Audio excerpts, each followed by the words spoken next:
सिकंदर अली के 6 बेटे थे। नबील सिकंदर तीसरे नंबर पर था। उससे बड़े अशर और अहमद थे और ज़ीशान, फराज और वलीद उससे छोटे थे।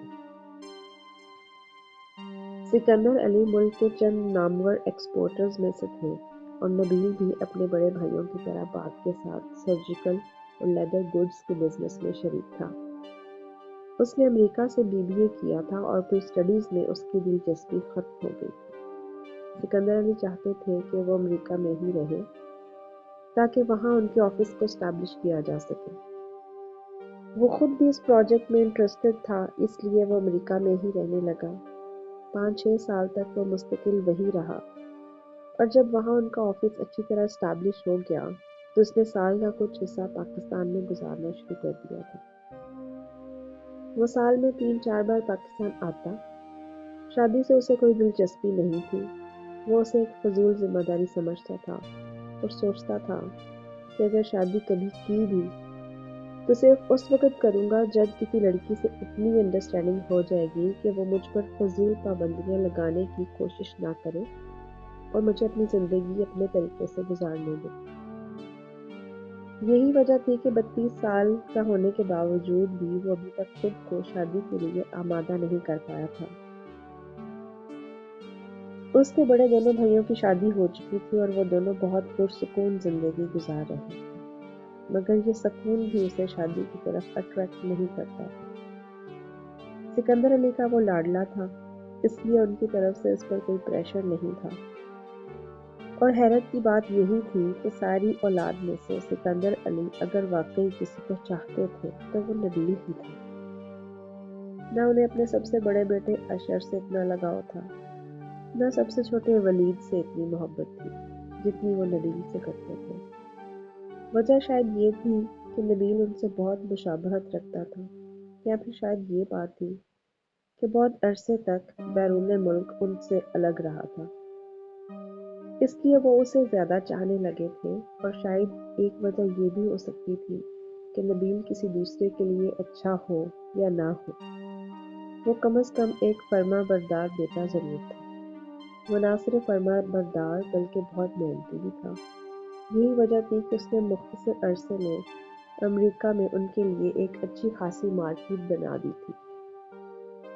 इस वक्त उनके 50% एक्सपोर्ट्स अमेरिका को ही हो रही थी और इसमें बड़ा हाथ नबील का था। यही वजह थी कि उन्होंने उस पर कभी कोई रोक टोक करने की कोशिश नहीं की थी, ना ही कोई पाबंदी लगाई थी। ऐसा भी नहीं था कि वो उसकी हरकतों के बारे में मुकम्मल तौर पर बेखबर थे, मगर फिर भी वो इस सब को नज़रअंदाज कर दिया करते थे। तो नबील सिकंदर को हर मामले में खासी छूट थी। रुपए की उसके पास कोई कमी नहीं थी और जिस मुआशरे में वो रहता था वहाँ ये चीज़ हो तो फिर कुछ भी हासिल किया जा सकता था। फिर वो जिस्मानी तौर पर भी इतना खूबसूरत था कि सिनफ़े मुखालिफ को अपनी तरफ मुतवज्जा करने में कोई ख़ास मेहनत नहीं करनी पड़ती थी। अमेरिका में उसकी काफ़ी गर्लफ्रेंड्स थीं और उनमें से अक्सरियत बहुत अच्छी फैमिलीज़ से ताल्लुक़ रखती थी। सिकंदर अली को कतई एतराज़ न होता अगर वो उनमें से किसी से शादी करना चाहता, मगर नबील सिकंदर को सिर्फ वक्ती ताल्लुक़ बनाने की आदत थी। वो उन्हें मुस्तकिल करने की कोशिश कभी नहीं करता था। ये आदत अच्छी थी या बुरी वो कभी नहीं जान सका, क्योंकि उसे इस आदत से कभी नुकसान उठाना नहीं पड़ा था। ऐसा भी नहीं था कि उसे पहले कभी किसी से इश्क हुआ ही ना हो। कई बार ऐसा हुआ था कि वो खुद को मोहब्बत की बीमारी में मुकम्मल तौर पर गिरफ्तार समझने लगा था, मगर ये कैफियत बहुत आर्जी साबित हुई थी। मगर इस बार उसने कदरे मुख्तलिफ किस्म के जज्बात महसूस किए थे। वो सोचती थी कि पहले दिन ऑफिस जाकर उसे बहुत से मसाइल पेश आएंगे, मगर ऐसा कुछ भी नहीं हुआ था। सुबह 8:30 बजे ऑफिस की गाड़ी ने उसे पिक कर लिया था और ऑफिस में पहले ही उसके इंतजार में आफिया नाम की एक लड़की मौजूद थी। वो कंप्यूटर सेक्शन में काम करती थी और रमेशा को उसका ऑफिस दिखाने ले गई थी और अपना ऑफिस देखकर वो हैरान रह गई थी। अगरचे वो विजिटर्स रूम भी था, लेकिन अगर वहाँ कोई मौजूद ना होता تو وہ کسی بگ باس کے آفس کا منظر پیش کرتا تھا۔ کم از کم رمیسا کو یوں ہی لگا تھا۔ اسے اپنی ٹیبل پر بے پناہ رشک آیا تھا، جس پر ہر جدید سہولت موجود تھی۔ ایئر کنڈیشن روم میں ریوالونگ چیئر پر بیٹھ کر اس نے خود کو بے حد معتبر محسوس کیا تھا۔ تم اس آفس میں کام کرو گی؟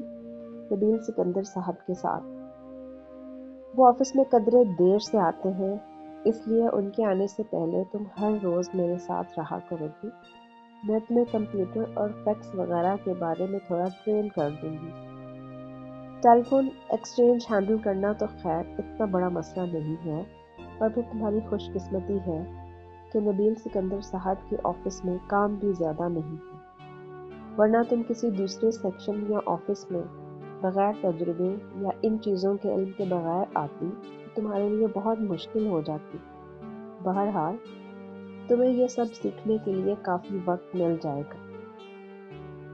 عافیہ اسے بتاتی گئی تھی۔ نبیل سکندر، تو یہ میرے باس کا نام ہے، اس نے سوچا تھا۔ اس دن عافیہ نے اسے صرف ٹیلی فون ایکسچینج کو ہینڈل کرنا سکھایا تھا۔ 2 گھنٹے تک وہ اس کے ساتھ بیٹھی فرم کے مختلف آفیسز اور فیکٹری کے مختلف حصوں سے لنک اور ڈے لنک ہونا سیکھتی رہی۔ پھر عافیہ اسے اس کے آفس میں چھوڑ کر چلی گئی۔ اپنے آفس کی تنہائی میں وہ بڑی آزادی سے ہر چیز کو دیکھتی رہی۔ یہ احساس کہ وہ ان تمام چیزوں کو اپنی مرضی سے استعمال کر سکتی ہے بہت خوبصورت تھا۔ عافیہ اسے کوئی کام سونپ کر نہیں گئی تھی، اس لیے کچھ دیر تک اپنے آفس کو اچھی طرح دیکھنے کے بعد وہ اپنی چیئر پر آ کر بیٹھ گئی۔ آج وہ اپنی چادر کو گھر چھوڑ آئی تھی، مگر چادر کے بجائے اس سے کچھ کم لمبائی اور چوڑائی کا دوپٹہ اسی انداز میں اوڑھے ہوئے تھے۔ کچھ ہمت کر کے اس نے چہرے پر لپسٹک اور آئی لائنر کا اضافہ بھی کر لیا تھا۔ مجموعی طور پر اس کا حلیہ انٹرویو والے دن سے کافی بہتر تھا، اور اس دن کی طرح اسے فرم میں کام کرنے والی دوسری لڑکیوں کو دیکھ کر کسی قسم کا احساس کمتری نہیں ہو رہا تھا۔ تقریباً 12 بجے کا وقت تھا۔ وہ پچھلے آدھے گھنٹے سے اپنی چیئر پر بیٹھی خالی و ذہنی کی کیفیت میں سامنے والی کھڑکیوں پر نظریں جمائے ہوئے تھی، جب ایک جھٹکے سے دروازہ کھول کر کوئی بڑی تیز رفتاری سے اس کے آفس میں داخل ہوا تھا۔ اس نے کچھ ہڑبڑا کر اچانک اس آنے والے کو دیکھا تھا۔ بلیک پینٹ، سفید ہاف بازوؤں والی شرٹ کے اوپر رائل بلو اسٹرائپس والی ٹائی گلے میں لگائے، ہاتھ میں بریف کیس تھامے، کلون سے مہکتا ہوا وہ لمبا چوڑا وجود ایک بار پھر اس کے سامنے۔ وہ صرف ایک لمحے کے لیے اس کے سامنے رکا تھا۔ So you are here, alright, just come into my room. وہ مسکراتے ہوئے اس کے سامنے سے گزر کر اگلا دروازہ کھول کر اندر غائب ہو گیا تھا۔ وہ چند لمحوں تک ساکت بیٹھی دروازے کو دیکھتی رہی۔ ابھی بھی اسے یقین نہیں آ رہا تھا کہ وہ اس کا باس ہو سکتا ہے۔ یہی وجہ تھی کہ وہ اپنی جگہ سے ہلی نہیں، مگر چند لمحوں بعد ہی ٹیبل پر موجود انٹرکام کی بزر ہونے لگی۔ اس نے نیم دلی سے ریسیور اٹھایا۔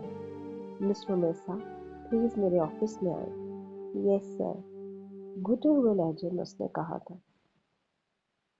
تو یہ نبیل سکندر، وہ جو کسی ادھیڑ عمر باس کی منتظر تھی، اب یہ جان کر ایک صدمے کی کیفیت میں تھی کہ نہ صرف باس نوجوان تھا، بلکہ اس کے سامنے اس کا پہلا امپریشن بھی کچھ اچھا نہیں تھا۔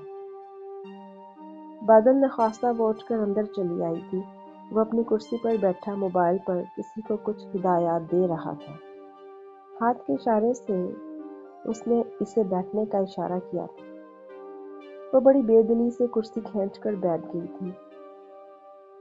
چند منٹوں تک وہ موبائل پر مصروف گفتگو رہا، مگر اس کی نظر اس کے چہرے پر مرکوز رہی جو نبیل سکندر کو ڈھونڈنے میں مصروف تھی۔ اس کے چہرے پر موجود بیزاری اس کی تیز نظروں سے چھپی نہ رہ سکی تھی۔ موبائل بند کر کے ٹیبل پر رکھتے ہی اس نے پوچھا تھا، کیا آپ کو اپنا آفس پسند نہیں آیا؟ وہ اس تیکھے سوال پر گڑبڑا گئی تھی۔ نہیں، ایسی تو کوئی بات نہیں۔ تو پھر آپ اتنی پریشان کیوں ہیں؟ نہیں، میں پریشان تو نہیں ہوں۔ اس نے اسے یقین دہانی کروانے کی کوشش کی تھی۔